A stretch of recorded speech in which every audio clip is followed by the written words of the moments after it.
কে বলেছেন তোমরা পুরুষদের সাথে কথা বলার সময় কণ্ঠকে কোমল করতে যাবে না।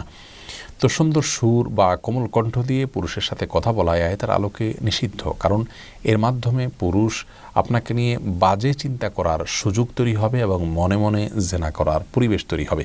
এজন্য এটি নিষিদ্ধ। একজন ব্যক্তিত্ব সম্পন্ন নারী তাকে নিয়ে কেউ বাজে চিন্তা করুক, সেই সুযোগ তার দেয়া এটা যৌক্তিক নয় এবং উচিত নয়।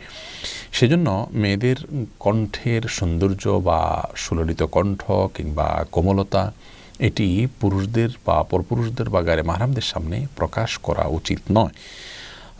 সাধারণ যে কথা আছে সে কথা তারা বলতে পারে। আল্লাহ বলেছেন ওয়াকুলনা কাওলা মারুফা, মেয়েরা স্বাভাবিক বা সাধারণ যে কথা আছে, কোনো পুরুষের সাথে যদি প্রয়োজনীয় কোনো কথা বলতে হয় সেই প্রয়োজনীয় কথাটা বলতে পারে স্বাভাবিক কণ্ঠে, কণ্ঠকে কোমল বা বিশেষভাবে সৌন্দর্য সৃষ্টি করা ছাড়া।